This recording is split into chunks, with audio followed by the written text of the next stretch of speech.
G'day viewers and welcome to this bonus Australia Day edition of PB's Retro Restorations. I did ask Captain Australia if he'd like to do a car for this video and he said he would, but you know how that ended. I will share the mystifying footage of how far he got later in the video. Spoiler alert, not far. So it was left up to me to put something together for you today, viewers. What's so Australian about a Commer van, you ask? Well, I saw this image of a Chrysler Australia Service van, that's a mouthful, on a Facebook group and shared it on the DMC page saying it was a great idea for a custom, and friend of the channel and fellow YouTuber Michael from Gravesend Australia Diecast Salvage very kindly sent me a Corgi Commer van, Transilite one no less, to facilitate that outcome, and I started making decals for that version. But that all changed when I saw these images of another Commer van that Chrysler Australia used as a promotional vehicle to launch what is the greatest motor car ever produced in Australia, most likely the world. I'm talking, of course, about the Valiant Charger. I've owned a couple in the past, including the rare RTE 37 six-pack you're seeing here on your screen. Now that's Aussie as. Now, I've got a billion, give or take, Charger models. I don't really need another one, although I probably will get some more, of course, you know how it works. But a replica of this van will be something different and a perfect complement to the Chargers. So as this video is already too long, let's get crack-a-lackin', as they used to say at Tonsley Park, and get going on this Code 3 van.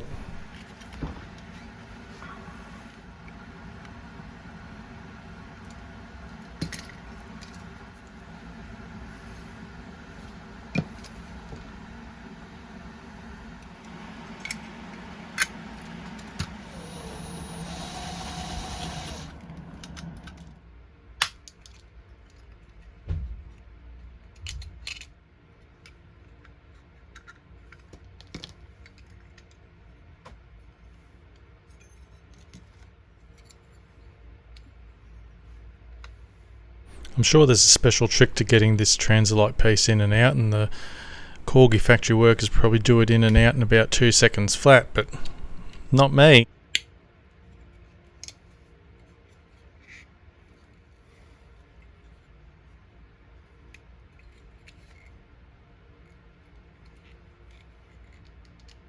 Oh, you...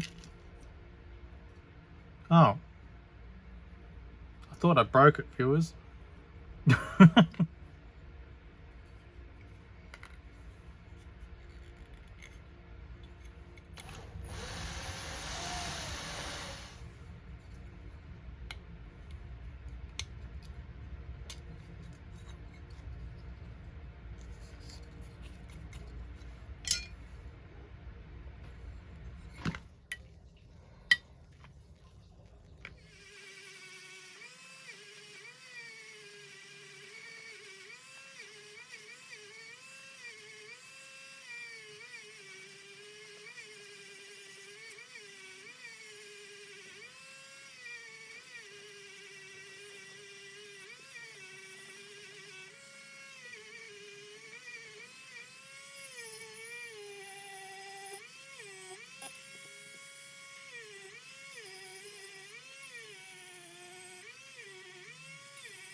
I was working on a VK Brock Commodore for the Australia Day build, but somewhere along the line Captain Australia got involved. And you know everything he touches turns to shit.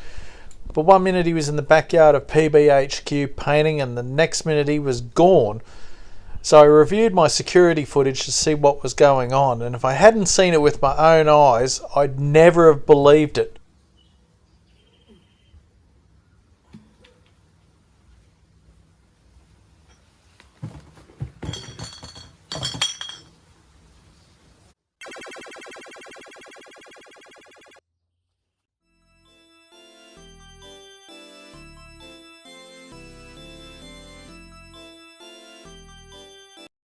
Two hours later.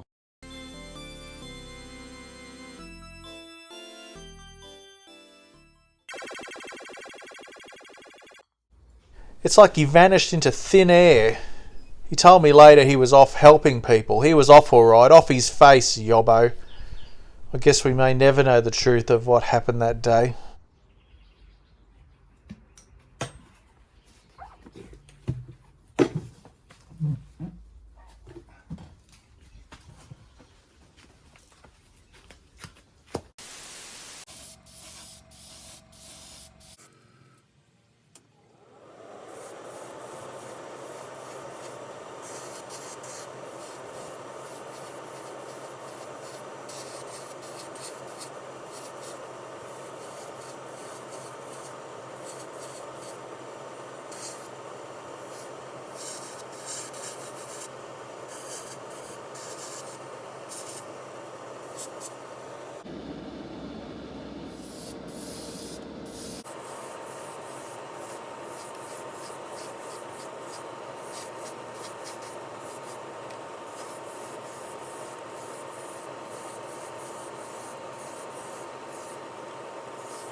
Here's the first sheet of decals I made for the van, all designed by myself. Very proud of them.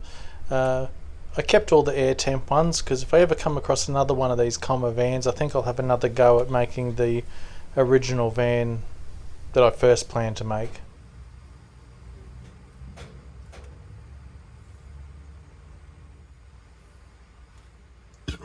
Excuse me, viewers.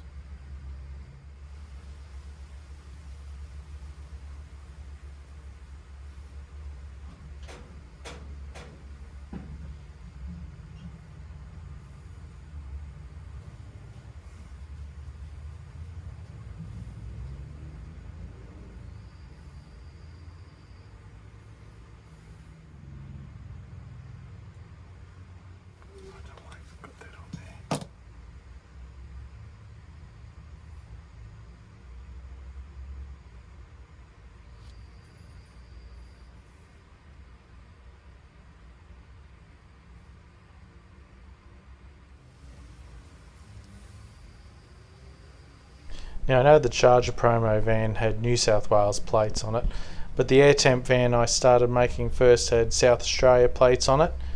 And as any good Valiant enthusiast knows, South Australia is the home of Valiant, so I thought it was probably more appropriate that it had South Australian plates on it.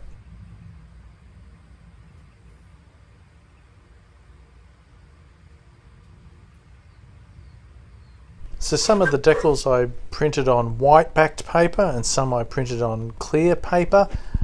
Using the LaserJet printer has transformed how both of them come out. It's a lot less print loss when you cut them, which makes using the white backed paper a lot, well, it makes it a lot better when you're laser printing them.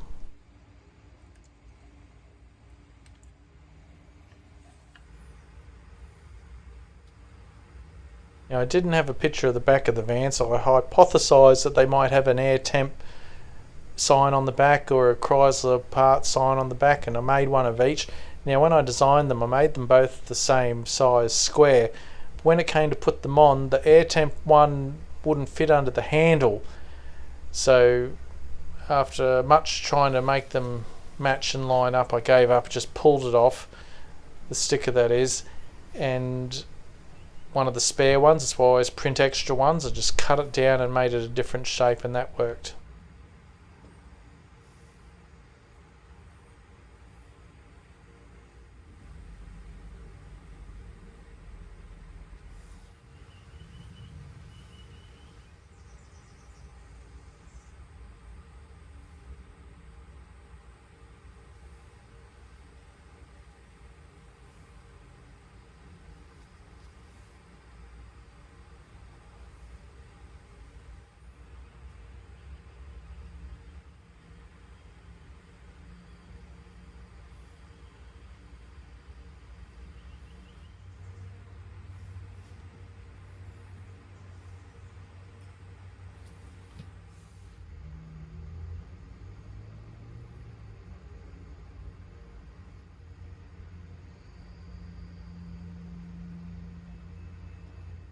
Now because the back of this Corgi Commer is removable, I thought that was an opportunity to make some little spare parts boxes. So I knocked up a couple of basic shapes in Tinkercad, designed some Chrysler spare parts decals with like a cardboard finish to them, 3D printed them, and stuck the decals on. And I'll tell you what, these decals were a challenge. I made several of them, and out of the several, only a couple of each came out, and I think I made the decals too fiddly.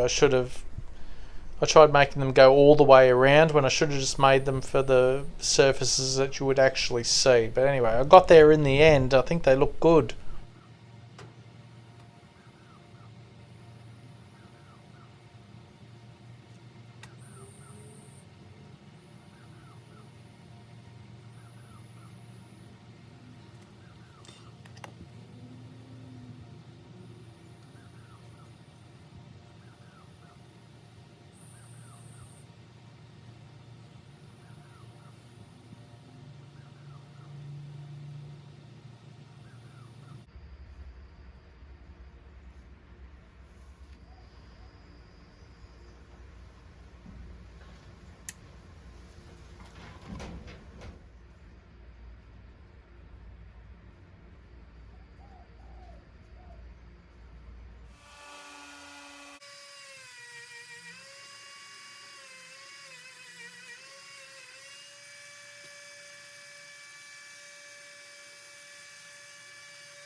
Jesus. So you know what it's like when you're in the home stretch, viewers, and you're putting it back together and it's starting to come together and you just want to keep moving and keep doing it. I glued the glass back in and I should have left it overnight to dry properly, because when I came to put all these bits back in, I kept knocking it out. So after a couple of attempts of getting the transalite back in, I thought, no, just put the glass in, let it dry. And I'm glad I did, because of course you need to put the interior in first before you put the transalite in. So if I hadn't have done that, I probably would have got the transalite in and then not been able to get the interior in, then tried to get it back out, and then I really would have broken the transalite and it would have ended in tears, as so many of my videos often do. But not this time.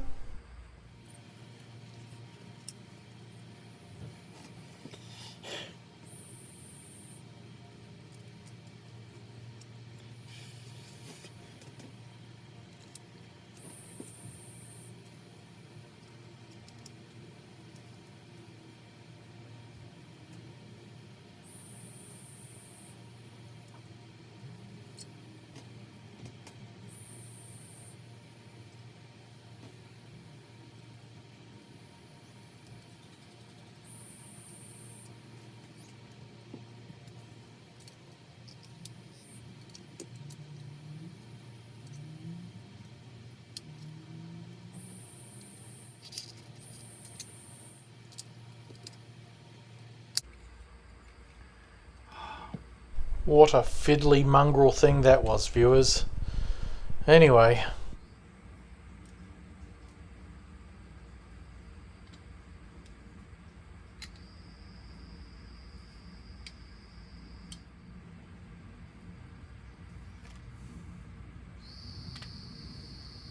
I might have mentioned before how I wasn't having much luck with Molotow pens and them seemingly the ink turning before I ever got full use out of them. Now, I reached out to Molotow, and by that I mean I sent them an email, and they actually responded and told me, you know, they said it's not how you store them. It doesn't matter if you store them upright or on their side, that's fine. You need to keep them under like 25 degrees Celsius or whatever we use in this country.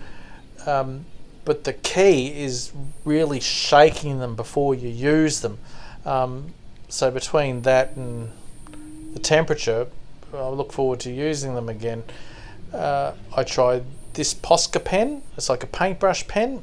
I bought it from Officeworks for like $9 and it's great. I really like it. I'm going to be using that again for doing some of my finer detailing, because you know I'm not the steadiest hand at it, viewers, but I feel like I've got a good result with it.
So now my little Chrysler parts boxes have dried. I'm just sticking them in the load tray with a bit of canopy glue, of course, again the white glue.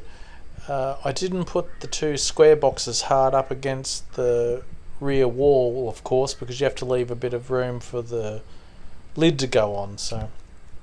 And I'm really pleased with how these came out, and I think having fewer of them, only a couple in there, works better than having a ton of them. So, you know, only having a couple of successful ones wasn't so bad in the end.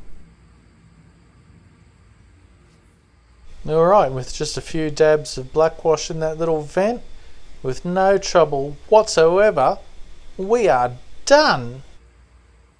Here we are back at the start with our Corgi 3/4 ton Commer van. Transilite version, no less, as generously supplied by friend of the channel, Michael from Gravesend, Australia, Diecast Salvage. Thank you once again, Michael. This project would be nowhere without your generosity, mate, so thank you very much. I really appreciate it. And now that I've got all the niceties out of the way, we get to the bit where I say, this is what we started with, and this is what we're left with now. Ta-da! Looking $2 million now, viewers. Yes, that is just how excited I am about how this one came out. Yes, that air temp decal is on a little bit crooked. Thanks for noticing. But overall, I'm super pleased with how this come out. I really think it looks the part and looks like the photos. It captures the spirit of them anyway. I don't know what else to tell you. I noticed you'll see there's a little bit of a actual casting flaw in that right hand rear window, which must have happened at the factory. That's okay, it adds a bit of character to it. And oh, how was that? That was pretty tricky photography, wasn't it? All the little spare parts boxes. I'm not sure what's in the long boxes. I thought maybe they're louvers for a VC Safari. Maybe the other boxes have got Gwyneth Paltrow's head in them. I don't know. If you've got an idea of what might be in the boxes, leave it in the comments. I do read all your comments and I really appreciate you leaving them for me. And I try to respond to everybody. Well, in fact, I know I respond to everybody because I respond to everybody. It's late, viewers. I hope you've enjoyed this video. I've enjoyed putting it together and I'm really pleased with how this one's come out.